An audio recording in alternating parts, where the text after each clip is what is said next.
6, 5, 4, 3, 2, 1.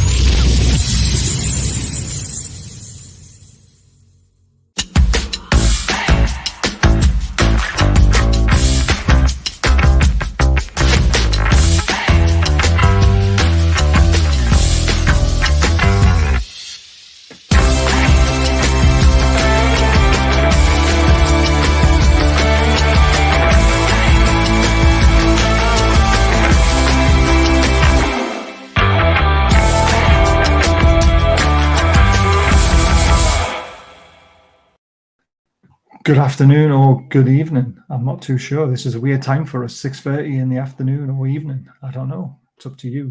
I say it's evening. But welcome to Through Black and White Eyes. As always, we're looking ahead to the Brentford game. I've got Sam and Robin, the Brentford fan, in the background to discuss. And I think Blade will be along a little bit later on, potentially, if he makes it. I don't know. There's the link if you would like to join the channel and become a member. We're doing prize draws and everything. It's great stuff. Paul says, shared on Twitter at the moment, rest before the show begins. Thank you, Paul, as always, for your support. And like you say, come and say hello and hit thumbs on the way. And Lee put this in about 2 hours ago, but it disappeared. So he's been back on and said it again. Thank you very much. It is, unfortunately, my 41st birthday today. 21, really, though. Even though, be kind, enjoy the chat and the show. Remember to like and subscribe if it really helps the channel. And happy birthday, Baz. Cheers, Migs. Let's bring Sam in first. Hiya, Sam. Hello, you all right? It's a bit weird doing this at 6:30, isn't it? I know. Happy birthday. Thank you. God, 41. Got to keep reminding us. Just in case no one heard the 41 part. 21. Cheers, Paul. Let's hi, be back later. Granddaughter is sad. Oh God, oh, she's all right. That's not good. Mine's banged its head. You sliced your finger on yours. It's daddy daycare and grandma daycare and all that is going really well. Robin, thank you so much for coming on again as you did last season. Absolute pleasure as always, Baz. It is. And we met as well at the game. We had a good chat in the pub. It was really nice. And you ruined my birthday last year by getting a point. Are you going to ruin it this year? Oh, well, hopefully, yeah. I mean, thankfully, it's not actually on your birthday this year, is it? So yeah, I think it'll be honours even again. I'd rather get the 3 points, obviously, but yeah, if we can nick a point off you on your birthday, at least the spoils are shared. You can get half a birthday cake. Yeah, I love it. Well, before we get into all that sort of stuff, I want to talk about last week. So this was Newcastle's man of the match, I should say, Sam.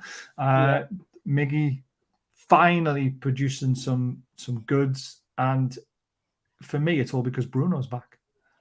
Yeah, definitely. I owe him an apology because I did say he can't shoot on Gallagher. So as soon as it went in, I was like, oh God, I'm going to have to eat humble pie there. But what a game. Just unbelievable. It was an unbelievable strike, wasn't it, for his first goal? His second was a tap in, but he had to be in the right place at the right time. It's got to be goal of the month, surely. Oh, you would think so. The way that he took it. Great pass from Bruno, but there's still so much to do. Yeah. After he passed it back to Bruno, his movement to get into the position, everything was just perfect. It was. But see, the thing is with this, right? The movement, it's always been there. Yeah. There's just nobody who was able to find him. Yeah, definitely. I think it was a big difference having Bruno back, 100%. It was a brilliant game. Massively. Dribbles attempted 3, got past a player once when he got onto his right foot and put in a terrible cross.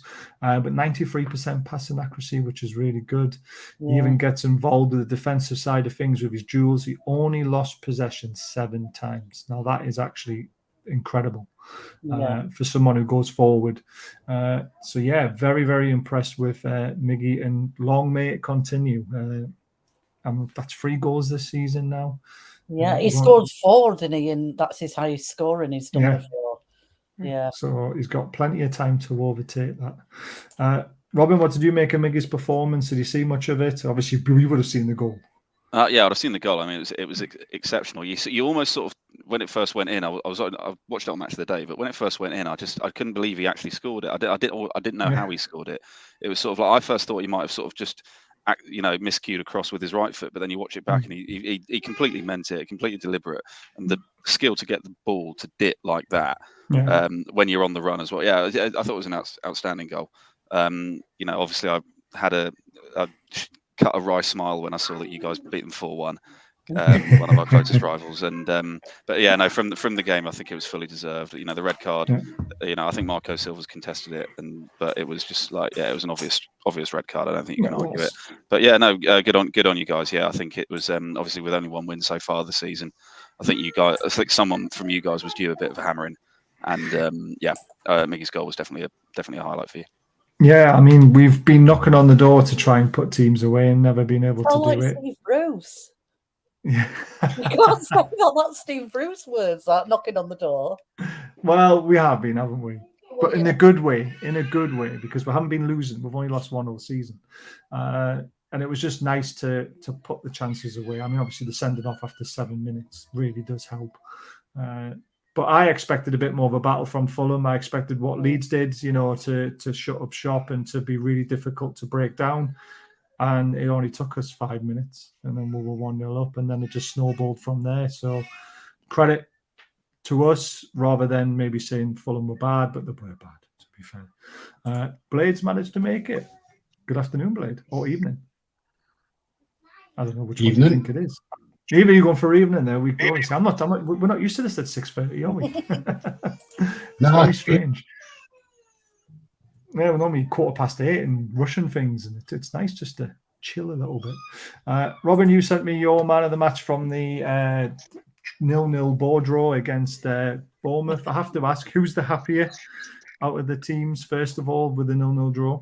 I think we're probably happier. I think Bournemouth are in the stages where, you know, they've not got a permanent manager yet. They want to get points on the board. Gary O'Neill will definitely be the lesser happy of the two managers, given a couple of slightly controversial VAR decisions. But I think at this stage in the season, it's about getting points on the board, because what you don't want to be doing is, you know, come the end of the season, be chasing upwards. You want to be sort of like have a stable position. So a point's not going to benefit either team. I think we're probably the happier because Bournemouth are a little bit lower down in the table, but they were in form. We have a couple of key injuries, and I think we'll take the point. It was, you know, it wasn't exactly first on match of the day standards, but yeah, we'll take the draw. Yeah, it was a bit of a ball draw, wasn't it? What did you make of Damsgaard's performance then? Why did you pick him out as the man of the match? I'm looking at the stats and I'm trying to work out how he's man of the match. Well, I think I decided not to pick on stats just because it was I think only his second start of the season. I think it was his first start overall, and he's a player that's come in from, you know, to essentially be the Eriksen replacement. And I think he's, you know, Thomas Frank, as he's very, very good at, has sort of bided his time in terms of getting him into the starting 11, let him bed into the culture of the club first and whatnot. But when he's played in the past couple of games, when it was against Arsenal before the international break, he's sort of looked like that player that's got a bit of magic about him.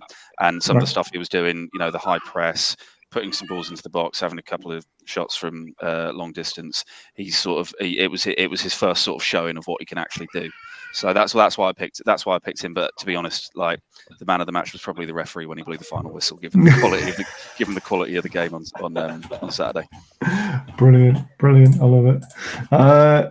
They're all talking to each other. Apart from Wayne said, "Happy birthday." Cheers, Wayne. Appreciate it, pal. Hey, Migs. Anyone want to talk about the game in the chat? Evening, buddy. I hope you're all keeping well. We are. Hello, Paul. So obviously, because it is Wednesday, we haven't heard from the managers quite yet, which takes out the next sort of bit of the show. But there is one little quote about Saint-Maximin, which is quite interesting. Saint-Maximin trained with the team on Friday and trained well. But for me, it was too early to be involved at the Fulham game. We need to make sure when he comes back, he's fit enough to do himself and the team justice. Hopefully, with good training week under his belt, he could be close to this weekend. Blade, that's music to our ears, isn't it? I mean, ASM is a match winner on his day. Yeah, even when he's not dribbling, he's always occupying more than two defenders. And with Wilson back, that just gives him more room to operate in. So we've missed Maxi. Not as much as I thought we would have. But yeah, to get him back on, to be honest, I was more like hoping Joelinton's back as well. But yeah, if we can get Maxi back on, really you want your best 11 on the pitch during any game. Yeah, I haven't heard much about Joelinton, to be honest. This is why Friday is normally the the best day to do it because obviously press conferences have been done and stuff like that. But Maxi, for me, is going to scare you, Robin, isn't he? Because of what he does. And like Blade said, he scored the equaliser in the 3-3 last season. I think it was the third one as well, the equaliser.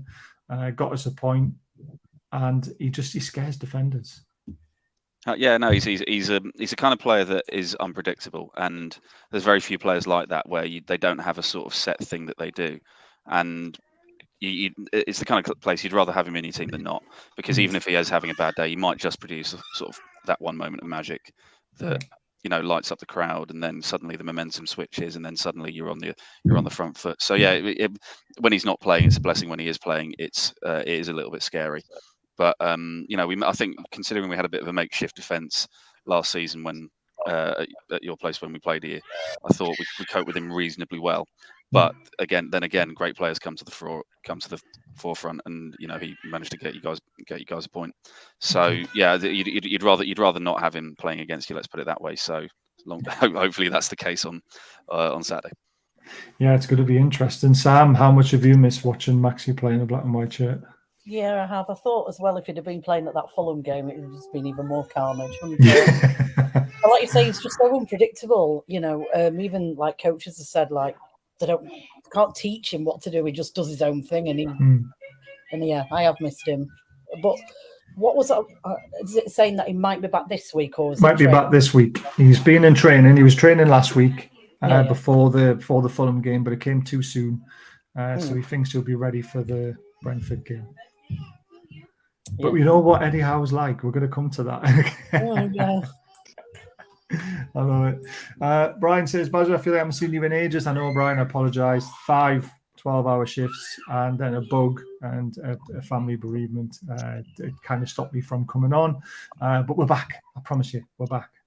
4-1 didn't flatter us. I think we had over 3.5 X goals. About time we scored a few.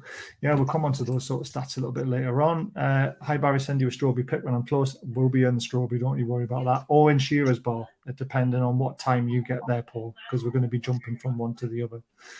Because apparently Shearer's bar shows the games when they're at home. I didn't know that. Hi Paul, I'm back, and happy birthday, Baz. Thank you.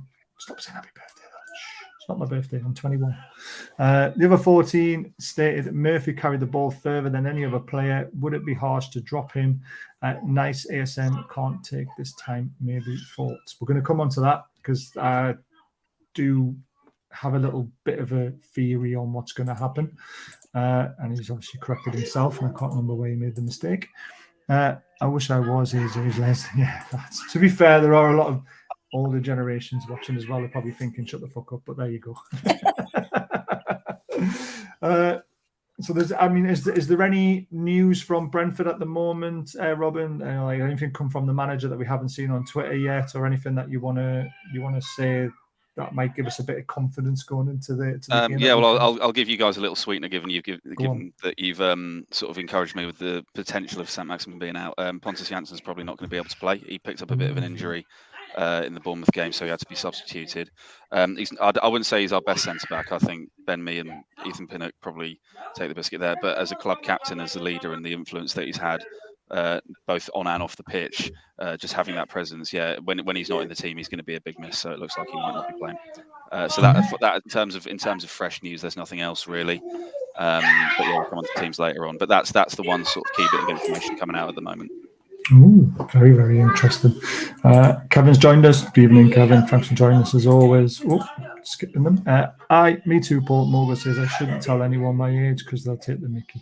Have you been talking in private, Mr. Blade? Sorry, my points all coming up later. Here they are, yeah. Shearer's bar, fair enough. Aidan likes it in there. That would be the strawberry to start with, and then Shearer's bar to get a decent seat for the likes of Blade and Lindsay. And who else? Caitlin, I think, is turning up as well. My mate Andy's coming, so they all want to watch the game in Shearer's bar. So we need to make sure we get a good spot. Robin Hood is. What a terrible joke, Kevin. But you're going to answer that one, Robin. I should also point out I wasn't given this name. This was Billy the Bee of the Pride of West London Besotted podcast, who on my first one gave me the nickname, so I've had to stick with it. Brilliant. Yeah, it's all been patented and everything like that. Hope no one from Nottingham's watching. I love it. Right, let's have a look at the team news. Let's go with yours first, Robin. This is what you think's gonna, or the manager. You think what the manager's gonna pick? It's pretty much similar to what it was at the weekend. Is that right? Yeah, it's pretty much similar. I think Thomas Frank, one of his greatest strengths is trusting his players, and I think the fact that we kept a clean sheet, which we don't often do, particularly away from home, is probably a reason for sticking with that. So yeah, David Raya in goal, I think is undroppable. He's Spanish number 3. He's a very, very talented distributor as well as a goalkeeper. So yeah, he keeps that. Rico Henry and Aaron Hickey in the fullback positions have been unflappable this season, as they always are. Hickey's been a really astute signing. And then without Pontus Jansson, I think Christopher Raya will shift from the right side back into the centre of defence, and then Ben Mee on a free transfer is the signing of the season. I think across the Premier League, maybe Erling Haaland might have a thing to say about that. But but after that, I think Ben Mee on a free transfer, he's been absolutely solid. He made a mistake in the first game against Leicester, but since then he's just rock solid. He just doesn't make mistakes, and so he's been heavily influential. So yeah, that's probably the defence with Ethan Pinnock and Pontus Jansson both out injured. We're still missing Christian Norgard, our number 6, who is just one of the best defensive midfielders outside the top 6. So Vitaly Janel, our German machine, will probably sit there, and then the rest of the team is sort of the same as Bournemouth. So Matthias Jensen has sort of stepped out of the Eriksen shadow and is playing really well this season. Looks kind of like a man reborn. He's bulked up, he's quicker, and he's more decisive. Shandon Baptiste is a good box-to-box ball carrier, so that adds a bit of balance in that midfield, and also helps on the defensive side, whereas Josh De Silva is defensively sort of strong. And then Damsgaard and Buemo as inverted players trying to create, and then obviously the big man up top. So you said Ben Mee's been the second best signing of the summer. I'm going to raise you Nick Pope. No, I still For 10 million. You had to pay for Nick Pope. We got Ben Mee on a free, and that kind of experience, leadership, no nonsense centre back is the kind of thing that we really, really needed. Do you know what it is as well, though, Blade? Ben Mee was touted for Newcastle instead of Tarkowski. Everyone shot him down straight away, and now we've kind of thrown it back in our face a little bit, because you'd rather have him than the likes of Lascelles potentially. I mean, Ben Mee is a very good defender, and I would have had him over Tarkowski as well. Yeah, Mee's good. I think with Mee, he's kind of an old school defender. You know exactly what you're getting with him. He's pretty consistent as well. He'll score a rating of about 6.8 and above per game. Does the simple stuff well. For us, I don't think it would have worked, because I haven't seen him much like the ball playing centre back. He is more if we're in danger, it's going in Rose. Yeah, that's true. Sometimes you need that though. But again, Eddie Howe's tactics is keep the ball as best as possible. Sam, what do you make of Ivan Toney coming back after kissing the Brentford badge in front of the Gallagher end? Yeah. That was hilarious.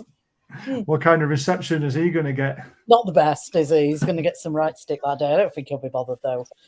But no, I'm going to say he's not going to be bothered at all, is he? So I forgot about that. Completely. Yeah. See, I don't forget about these things. Yeah, I really forgot about it. You'll be quaking in fear at the thought of Baz being in Newcastle on Saturday. Let me put it that way. But no, Ivan Toney's the kind of player, like, if you give him stick, it makes him better.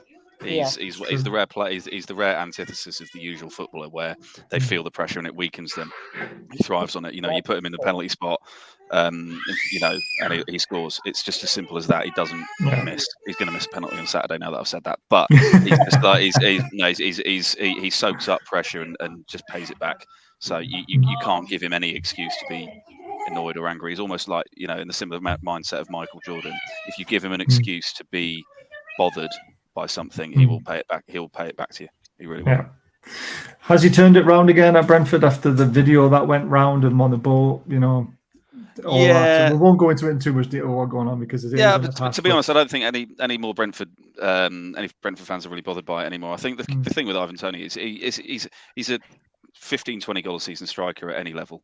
And in any team, you put him in the box and he scores. He's so prolific. So he's essentially a gun for hire. And what that video, he was a very, very highly paid drunk footballer on holiday with on a boat with some women, and he wanted to do something to impress them. And a lot of the sort of situations like that is often just, please, can you get that camera out of my face? I'm trying to enjoy it. So he'll say anything to sort of just end it. So yeah, I don't think there's any ill feeling towards Ivan Toney in that regard. But he's how he didn't get any minutes in the England internationals is beyond me. Like, Crazy. it's the Southgate conundrum comes to the fore again.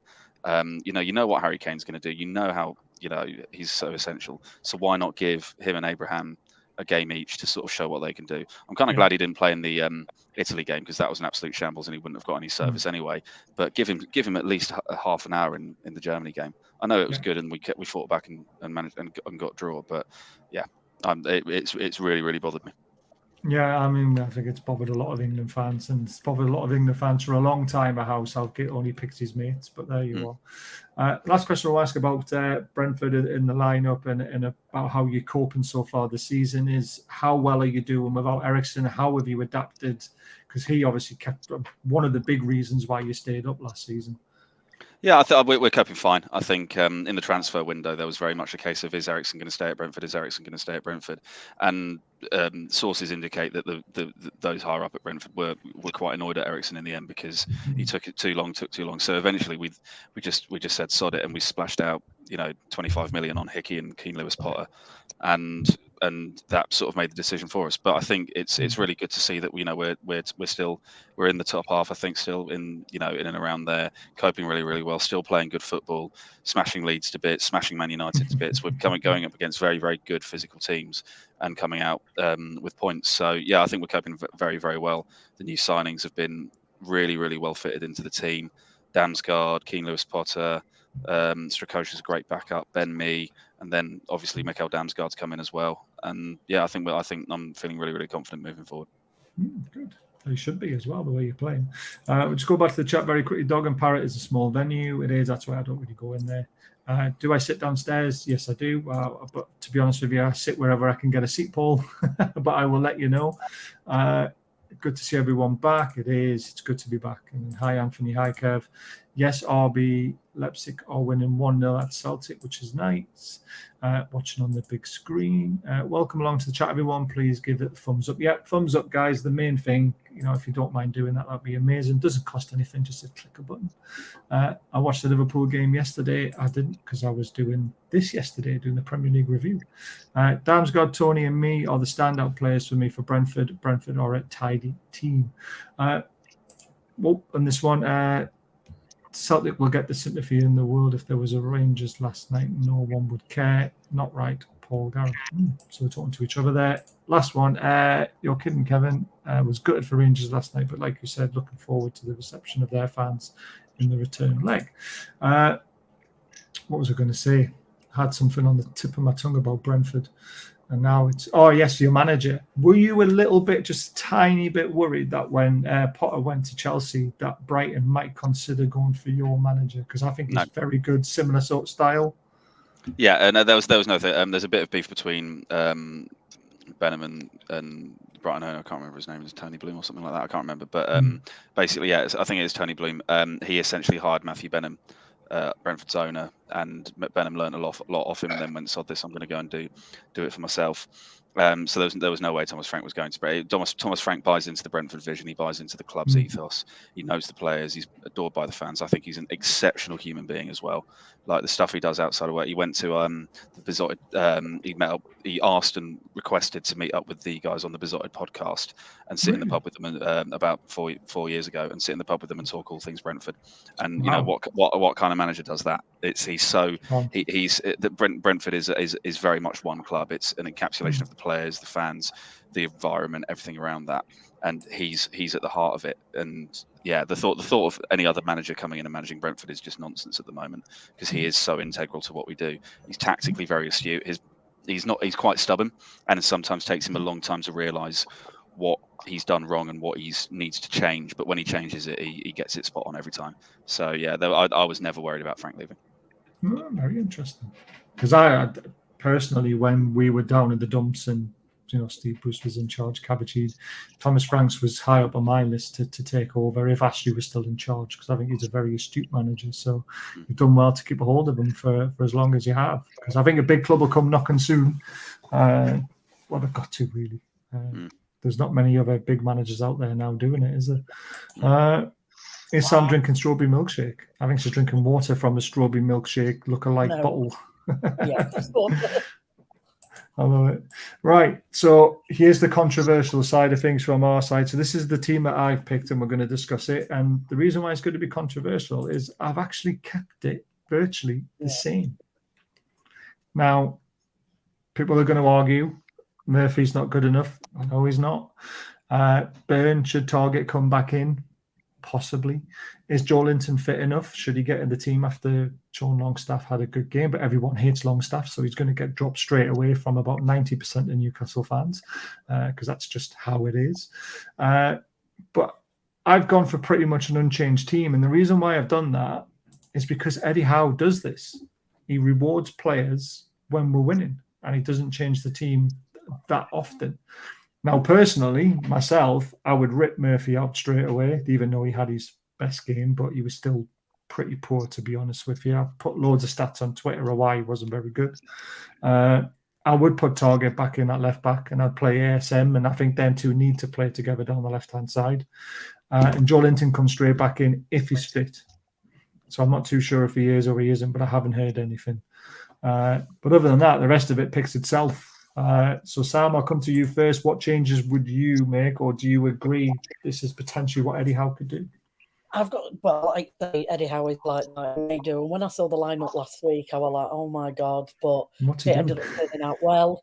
So I would like to see ASM back, but I don't push him back, and I don't think Eddie will anyway, will he? So this is the thing with Eddie Howe. It's frustrating, isn't it? It is, but then it paid off at the weekend, didn't it? But I definitely have Joelinton back. I don't dislike Sean Longstaff, but I'd have Joelinton over him, definitely. Yeah. I think this hate for Longstaff, just because he's a Geordie, people think he gets picked. He doesn't. He's scored. He's had an assist this season. He's stepped in when he's no Bruno, let's face it. He's never going to be as good as Bruno. He's not going to pick passes like Bruno does. But he was asked to sit in front of the defence and marshal it. And I think he's done really well over the last 3-4 games. Yeah. I can't. Yeah, definitely. Everyone played badly against Bournemouth, let's face it. That was a shocking game for everyone. But we drew. Only lost one.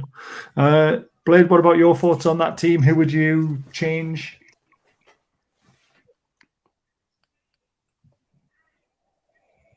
I think Eddie will put Target back in because he only had a virus. I think he'll start Maxi first half. Other than that, the team pretty much picks itself. Joelinton, if he's fit enough, should come straight back in as well. Yep, Big Joe straight back in. I think until we're actually going by like another midfielder, that pretty much is like the starting three in midfield all the time. Yeah. Obviously, barring injuries. Longstaff, for me, has proven he can step in and do a job. Be interesting to see what happens when Shelby's fit. Yes, I think Shelby comes straight back in, to be honest with you. And I think Willock will probably drop out, which is harsh because Willock actually had one of his best games for me.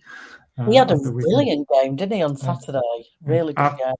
On stats, he was the fourth best player, but personally, I picked him as man of the match because he was all over the place. And he set up 2 goals as well. I thought he was fantastic. And if it wasn't for Wilson stabbing in on the line, he would have had a goal himself, to be fair. Yeah. But striker instincts. I would like Target back, actually, thinking about it. Maxi, yeah. I would, but he did this against Man City. He played Dan Burn and then didn't drop him the next week when Target was available. And he seems to reward players who have got the shirt. If they play well, they keep it. And that's a good way to be. It is. But that frustrates me as a Newcastle fan. And as a manager, if you want to take a team into the top 6, you have to be ruthless. And I think this is the one flaw in Eddie Howe's, the way that he is. If you reward the wrong players, even though they have one good game, you then could be chaining yourself for the next game, putting the shackles on, because Murphy, for me, I don't think he's going to go out and have a good game on Saturday. I think ASM would be more dangerous, and Brentford would be more worried about ASM than they would about Murphy. So he has to find this. He likes to be friends with everyone. He likes to do everything right. He knows all the family's names, all this sort of stuff, which is absolutely fantastic behind the scenes. But when it comes to match day at 3:00, he needs to be ruthless and pick the best 11, regardless of sometimes of form, because we've seen it with the great managers over time. With Mourinho, Bobby Robson did it. Look at what happened at Man United. If the goalkeeper came in as an understudy to Schmeichel, as soon as Schmeichel was back, he was straight in the goal again because he was the better goalkeeper. And I just think Eddie Howe needs to just add that to his repertoire of what he's already added to over the years that he's been away from the game, and be a bit more ruthless. And if Murphy plays on Saturday, I don't think he's learned it yet, but I think he will. And when that happens, he becomes a better manager. Fingers crossed. Because Murphy just does my head in. You all know what I think of Murphy. He's a lovely guy. He gives 100%. He's just not top 10 quality. Robin, looking at that team, and if Murphy's in there instead of ASM, you've got to be quietly confident, haven't you, that you're going to be able to handle that. Yeah, absolutely. Aaron Hickey, our right back, is rock solid. Like he's an absolute. When we beat Man United 4-0, he went through Cristiano Ronaldo like he was meat on toast. Like it was just literally like just bang, and he got a lot of Brentford got a lot of Man United fans were up in arms saying, how can that little lightweight right back knock Ronaldo off the ball? And Hickey's just strong. He's just so solid, 2-footed, really, really, really good player. I think Jacob Murphy, he's got talent. He's definitely not at Saint-Maximin's level. So if he's playing on the left side, I think he'll be really, really. It'll be a lot better for us. But you never know. He might just pull out one of those games again. Football is a beautiful game because it has those moments where suddenly a player just comes alive and does something. Don't get me wrong, I don't think it'll be against Aaron Hickey, but definitely if he's in the squad over Saint-Maximin, like I said earlier, it's always a win. Yeah. And what about the Bruno in midfield? Obviously, he's our key. If you can keep him quiet, you keep the team quiet. Oh, he's a glorious player. He almost glides across the pitch, doesn't he? He doesn't really sort of have a flaw. I don't think he doesn't. I don't really see what his weakness is. He's quite well built as well. He doesn't mind putting a challenge in. But yeah, I think if we allow him too much space, I think that'll be a bit of an issue. But like I said, with Baptiste and Jensen, I think they will start. And I think they will put him under a bit of pressure because Jensen's got a new lease of life this season. And then I think the midfield is where I think you'll win the battle. I'm not going to deny that. I think without Christian Norgard, our midfield is a lot weaker in terms of having that real strength of sort of defensive. That's defensive strength essentially.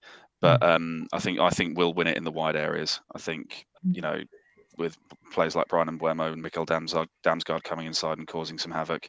So yeah, I think that midfield scares me a little bit, especially if Joelinton does play, because he's just such a brute. And I think I'm not. But my major worry about that team is Wilson up against Ayer, because Ayer's class. He's absolutely phenomenal footballer, but he's just come back from a long-term injury. He's been out for 2 months, and an unfit Ayer against a freshly fit Callum Wilson. I'm not sure if he's fully recovered from his injury yet, but he's playing again, and he scored a goal on against Fulham, didn't he? So that would be my key worry, is how that new centre back pairing sort of manages to gel in their first game together. But yeah, I'm not. It's two very evenly matched sides in terms of where they are. I think you guys have definitely got the better individual players and probably a better squad overall. But I think in terms of where both teams, from a combination of players standpoint, are at, I think it's pretty dead even. But yeah, my key worry would be your striker against our centre backs, because whether or not that understanding is there, basically, and that will be, I think, the difference maker in the game. And Wilson's very, very clever, isn't he? And you saw how he tore Burnley apart in the last game of the season, and me and Tarkowski were in the defence then, and they've been in the defence all season, and he still found space when he needed it. So yeah, very interesting. Now, this is the reason why I would throw Joelinton straight back into the team. This is, and he's even been missing for the last game, and he's still well ahead of everybody when it comes to success rate in dribbles, even attempts. There's only Tavernier at Bournemouth and Neuer at Wolves who have attempted more dribbles, or Schlupp as well, sorry. So 3 players have attempted more dribbles than Joelinton, but no one has been as successful as Joelinton, which is crazy. So he's ball carrying from midfield, along with Bruno, who's massively up there, and Saint-Maximin, who was obviously up there as well. That's got to frighten Brentford and frighten any team when you look at those 3 players and what they've been doing this season. And the weird thing is, as well, I think it was Joelinton's 2nd or 3rd game that he played in midfield was against Brentford, and that's when we actually realised how good he was against Brentford, where he did that little turn in the corner, and he actually scored in that game as well. He scored against us in the reverse fixture as well. Yeah, he doesn't score many, but he does like scoring against Brentford, which is mildly irritating, to say the least. Yeah. It's one thing to look for the coupon, guys. Joelinton to score any time, potentially. Right, go back to the chat because there's loads of comments coming and I've missed loads. I think we're up to here. I'm hoping it'll be a different game next time, Paul. I think we're talking about Liverpool and Rangers. Yeah, Rangers. Good evening all. Sorry to point out your picture quality is quite poor. Can't even make your hashtag when you're showing teams news. The name's non-existent. Looks perfect on my screen. So it must be something to do with yourself, pal, I'm afraid. Rangers are a good team. They just can't keep the ball. It'd be more controversial if you had Wood in for Wilson. He's still injured, though, isn't he, Wood, potentially? There we go, you see. It's clear for everybody else, I'm afraid. It's all good here, too. Try refreshing, come out, come back in again, something like that. I was furious over the Bournemouth draw. Can't be furious. We didn't deserve to win. And apparently Celtic have equalised away to RB Leipzig. What a shame about Celtic. If Fraser is left or right, I don't know if Fraser's going to be playing. Kevin Paul, you played right for Scotland but took corners on the left. It mainly serves us well. Fraser did play well in the international break, to be fair, so it's a bit strange that he wasn't playing unless he picked up a niggle that we don't know about. We will see. He dropped Dubs quick enough. That's true. So he can play both. Hopefully ASM is 100%. I hope he is. And yeah, Fraser did play well for Scotland. How badly injured is Isak? That's a good question, Blade. Do we know anything from our doctor? Just they said it was a couple of weeks, nothing serious. He withdrew from the national squad just as a precaution. They've taken a look at it, haven't found a lot there wrong with it. It's just a couple of weeks and he's back. Yeah, Wayne thinks the Man United game, which is that 2 games away. Or was that the next game after Brentford? I can't remember. It's after Brentford. Yeah, it is, isn't it? It's a muscle injury. That's all we know. In his leg. Something like that. Fi, I think someone says. Is it home or away? It's away. It's Old Trafford, I think. I know Isak has only played about 3 games, but has he convinced you? If Brentford were up against him, would Robin be worried? Obviously, Isak's played a couple of games for us. 3 games, scored 2 goals. Should have had the other goal at Liverpool, not ruled out, which was disgusting. But what have you made of the signing of Isak, Robin? Yeah, it's a good signing. Obviously, a player with a lot of potential. I think he'll take sort of 6 months to get up to speed with the Premierships because it's a totally different ball game. If I'm honest, I'd be more scared going up against Wilson than Isak at this point. I think Wilson's just a bit of more. He's more experienced. He's a cleverer footballer, cleverer striker. But yeah, if Isak was to play, obviously he's an absolute man-mountain. But I think Ben Mee and Christopher Fry would teach him a bit of a lesson. Whereas with Wilson, I think he'd know how to play them a bit better. So I'd rather Isak was playing. But yeah, I think it's that unpredictability similar to Saint-Maximin. You don't know as much what you're going to get, but with Wilson, you're going to get something, a very dangerous, intelligent striker. So yeah, better in this case, better the devil you don't know. Yeah. Yeah. Definitely. I sort of agree with that. I mean, Wilson's obviously proven in the Premier League, but Isak's just finding his feet. But what do you make of him for the future for Newcastle? Do you think he's going to be that 25-goal man that we've all been crying out for if he stays fully fit? Yeah, potentially. It's hard to say. He's definitely got the attributes and the quality. He's got, he's got aerial ability. He's good, at running in behind for someone who's a big guy. But I think, yeah, he'll need 6 months to sort of to work out the kind of player that he's going to be for the for the future. And I think the Premier League's a very, very different ball game. We've seen plenty of players get a lot of hype come here and come to to English football, let alone Premier League football, and not quite make it. So yeah, I think if I were a Newcastle fan, I'd be very, very hopeful. It's an exciting signing. It's the kind of caliber of signing that Newcastle probably wouldn't have been able to make a few years ago. So that's certainly got some merit there. But yeah, I think it's a very good signing. You can't be linked with some of the dare I say it, bigger clubs and be a and be a bad player. So yeah, I think it's a very good signing. Yeah. 2 years ago, we couldn't even sign Hamza Chowdhury on loan for £1 million. So that wouldn't have come even a long been way. Yeah, exactly. It's crazy where we are now. It's enjoyable. We've got our club back, and there's a lot of people out there saying, "Oh, we should be challenging top 4. We should be spending millions and millions." No, not yet. Top 10. Let's just enjoy it. Right. Yeah, exactly. Do it too fast, and you end up, like Forest. That's hilarious. The Nottingham Forest isn't it? situation is just. I hate Steve Cooper with a passion. I think it's absolutely brilliant. I was so pleased for them, but now they've gone and done that. But like so many players, I'm struggling. I know it's a bit cruel, but I am. But you look at what sort of Fulham did a couple of seasons ago. They went up, spent 120 million, went straight back down again. And this season, they've stuck to an ethos and they're thriving a bit more. Whereas, what Nottingham Forest done, when they were making 24 signings and spending 170 million, if they go and Lingard's a daft signing for Nottingham Forest. A 1-year contract for an obscene amount of money. He doesn't care. Let me tell you right now, he does not care. He'd have been better going off to a club, dare I say it, like Newcastle. And signing a 2-year contract and being part of something rather than just getting a nice big payday starting every week and then putting a club in serious trouble. Yeah, I agree, absolutely agree. Right, stats head to head.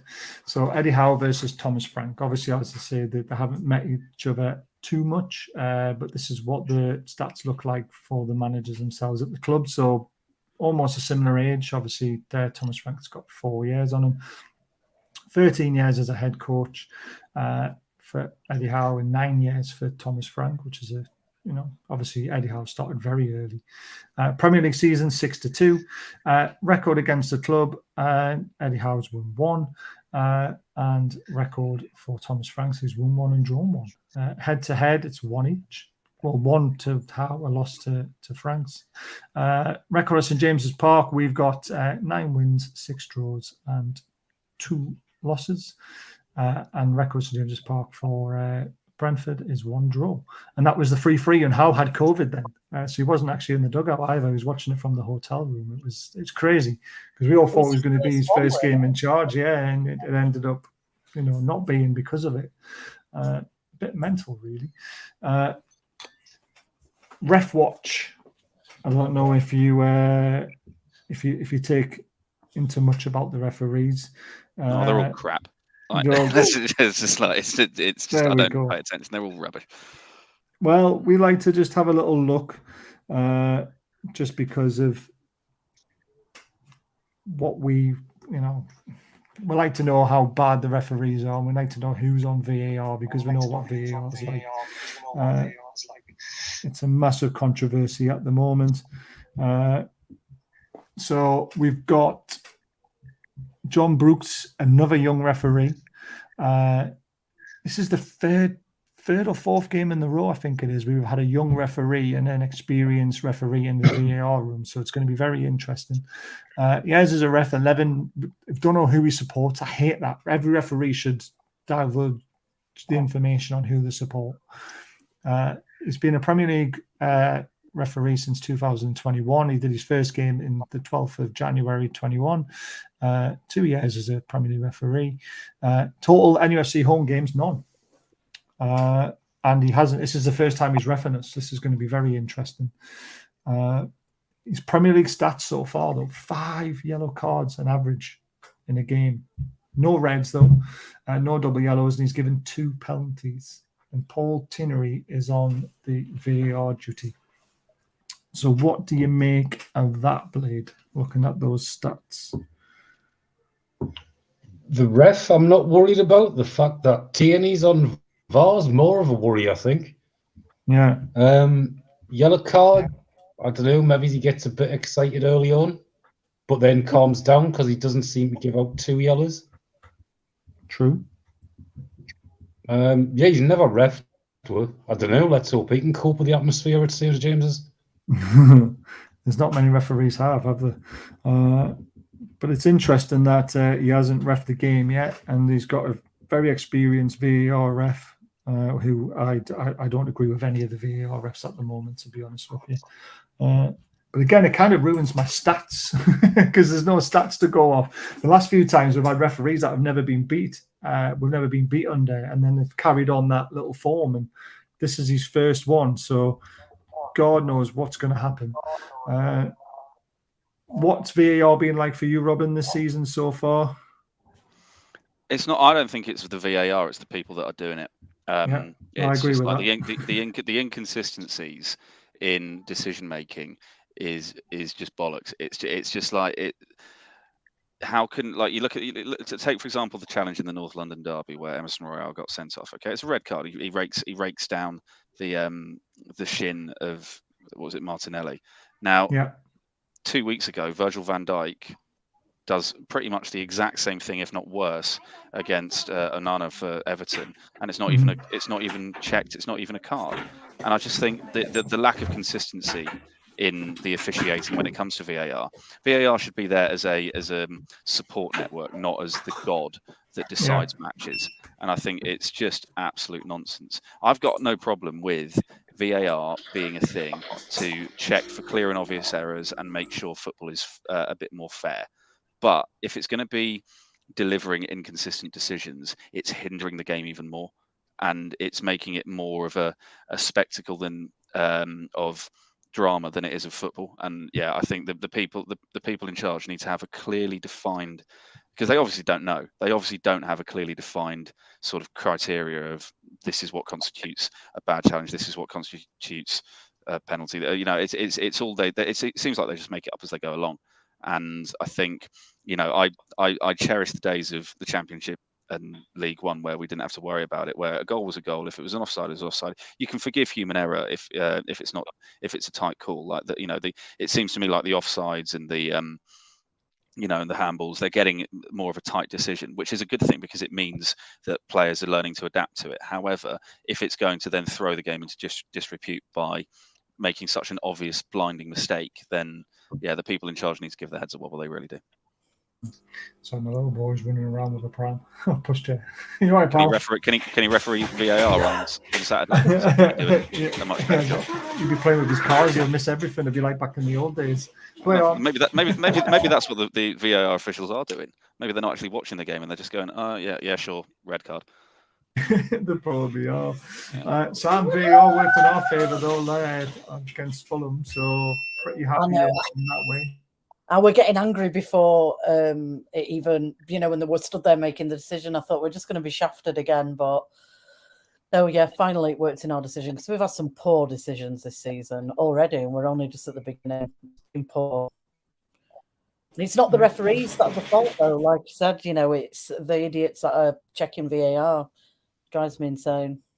I mean, referees are going to miss things, and that's what VAR is meant to do. It's meant to literally say, right, we've made a mistake, get on with it. But they keep making mistakes and overturning things when they shouldn't. It's just a nightmare. Like, Jay, gonna open the door for money. It's bedtime for the kids. Bottle time for the little one. She's just on her mum like that. Yeah, daddy. I love it.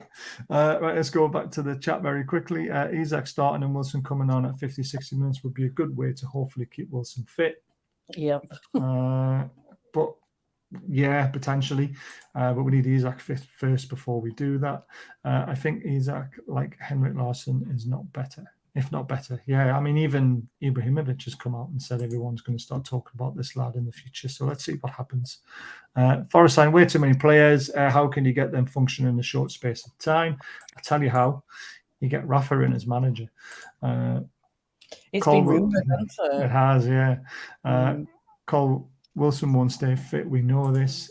Yeah. The amount of money Forest spent, they want to hope they stay up, or they are doomed, in my opinion. FFP is going to be very interesting. But remember, they get 3 years of parachute payments, so they'll get away with it. But they won't be able to sign anyone. Brooks is an unknown then. Good to have new refs. Is it? I think it says a lot that VAR has more issues this year than refs in general. Anyhow, yeah. Even Stephen, thanks for joining as always.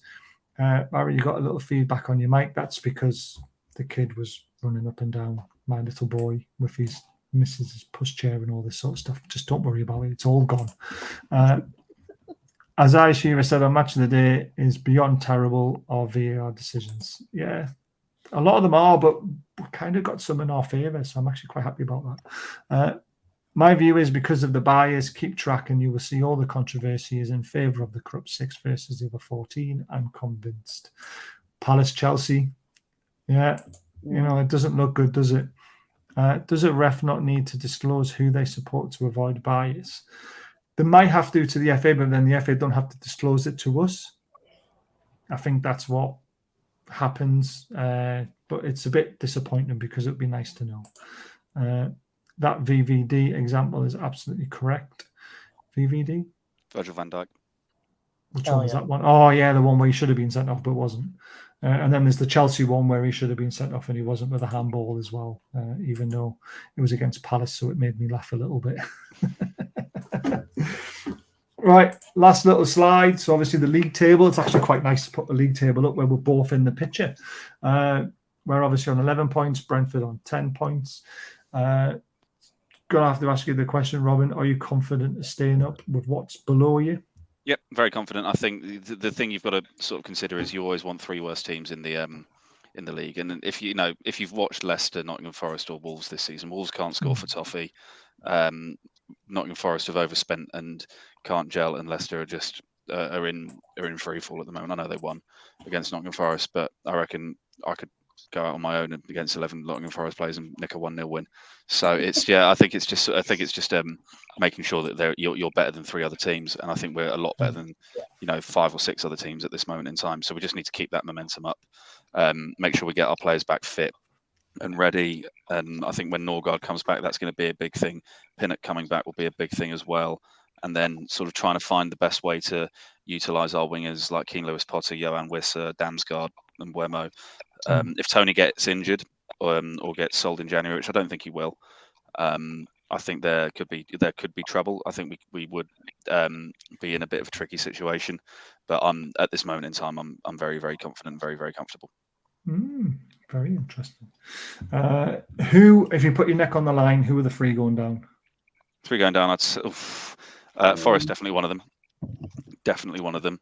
I think if Villa don't sort themselves out, I think they could be in and around there. And I think Leicester, they can't afford to sack Rodgers, but I think they're going to have to unless he manages to get a good run of games together again. They've won 4-0, but that was against a poor Nottingham Forest side. So I think if I had to stick my neck out, I'd say Forest, Villa, and Bournemouth. Because I think Leicester have got those players of real quality, like your Maddisons, even though I despise him, Jamie Vardy, sorry. So I'm gonna go. I'm gonna stick. If I'd stick my neck out, I'd say Forest, Villa, Bournemouth. I've got Southampton, Forest, and Bournemouth. Southampton just somehow managed to pull it out of the bag every time. They just put a few solid results together. They do. Maybe this will be their maybe their luck's run out. Chelsea getting beat. That's always nice to read. It is, isn't it? Yeah. Blade, you're free to go down.